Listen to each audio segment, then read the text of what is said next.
Hey guys, NinjaGuyVR here, and I've just finished one epic adventure of a game called The Tale of Onogoro. Due to its beautiful Japanese style aesthetics, this has been a game that's been on my radar for quite some time. Well, the developers, Amata, was super kind and provided me a key for the game, and I've decided to go through the whole game. Today I'll be giving you a review explaining everything you need to know about the game and hope for you to make a decision on if this is an adventure for you or not. Let's get started!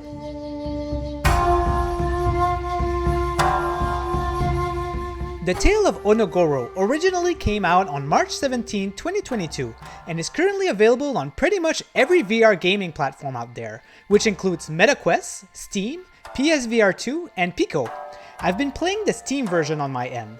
The game has been developed by Amata, which are also known for making The Last Labyrinth. I did not get a chance to play that one yet, but I did pre-order a physical copy of it on PS5 and looking forward to jump in it. The latest that we've heard about the devs is that they're publishing a flat-screen deck-building roguelike game called The World According to Girl. But that doesn't mean that they're done with VR, since later after the release, we've heard some news about the studio participating in a roundtable with the Meta CEO, Mark Zuckerberg. So keep an eye out. Alright, let's look into the game now. The story of Tale of Onogoro starts when Haru, the shrine maiden of her world, attempts to stop Masutake from obtaining the power of the Total Nexus to become an almighty powerful being. Sadly, Masutake brutally decapitated a few body parts of the girl and he started to run his way through the shrine. Meanwhile, Haru was able to synthesize some body parts with steam technology to regain her form, but she's been chained up by a sealed stone and is currently unable to move at her own will. Coincidentally, every 70-some years, multiple universes align between each other, and Haru was able to summon you as a spirit to help her on her journey. And that's how the story starts. I know that the beginning is a lot to take in, but everything makes a lot more sense as the story progresses and bits and pieces are explained more in detail throughout the campaign. It's honestly a very well crafted one and they've managed to keep me interested for the whole adventure. Gameplay-wise, the best way to describe it is that it's a puzzle-adventure type of game. Your goal is to progress through the levels by accomplishing whatever is necessary to unlock the next path. You have two interesting guns that you can use to help you through your path. There are a few things that you can do with it. The first thing is, since Haru is trapped with the stone, you need to move her around with you. It never feels like an annoying thing to do because you need her for most of the puzzles. She has an ability where if you place her on the right spot, she can do a prayer to do certain things like opening a fence, making a mechanism move a stone that blocks the path, and activating very useful things that are needed. Your guns can also absorb elements such as fire, wind, and earth. When you absorb them, you can then shoot them at certain mechanisms to unlock and activate other things. There are also enemies in the game that you can shoot at. To defeat them, they need to be shot with the correct element. The enemies can be very dangerous because you have a health bar that you share with the Shrine Maiden, so you always have to make sure that she's not in a spot that enemies can see her, or else she'll definitely aggro the enemies. If your health is low, you don't need to worry because you can recover your health by holding both hands with Haru, and you'll heal at a medium pace. So, with all of this explained, the difficulty of the puzzles are not bad at all. There were maybe a few parts where I had to stop and think a little bit more, but never in a situation where I had to pull my hair out. I like the way that the progression is structured.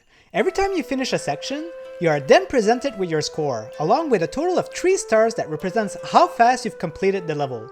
Getting 3 stars is actually pretty challenging. I shamefully didn't receive any stars in most of the levels, but that's okay because it gives a reason to replay these levels to achieve a better score, so it's a game that you can jump back in for good reasons after finishing it. You can also unlock new cosmetics for Haru by accomplishing certain tasks in the game. Every level also has a total of 2 secret collectibles that you can shoot with your gun, and most of them are not easy to find. I was semi-looking for them but still missed so many. The game also has many boss fights, and they're all super fun and unique. I love it because you kind of have to think what you need to do to defeat them. It feels like the type of boss you'll find in an old school 3D platformer like Mario or Sonic. I like that all of the levels of all the bosses felt very different. It shows that the creators of the game had in mind that they didn't want to repeat too many things to make you bored. I had fun the whole time.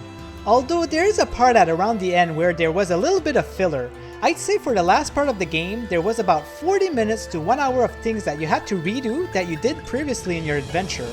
It didn't bother me much though because I did have some fun time doing it for the first time, so I kind of still enjoy it during the second time. and it's a game that took me more than 8 hours to complete, so having 40 minutes of filler in a big adventure like this, it wasn't bad at all.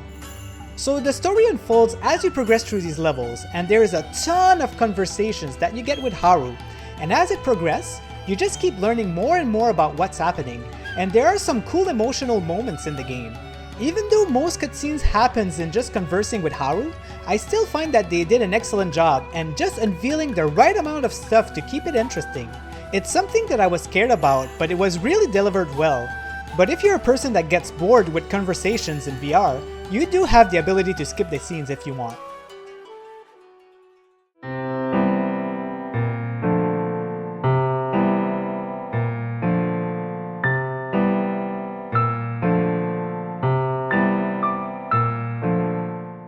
Guys, this is all of what I had to say about Tales of Onogoro.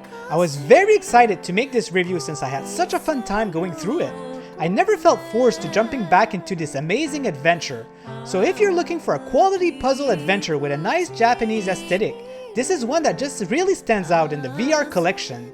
I hope that you have a good understanding of the game now. Thanks for watching, and don't forget to hit that like button, subscribe if you like my channel, and let me know in the comments about a game that you felt like you had a really epic adventure with. Bye everyone!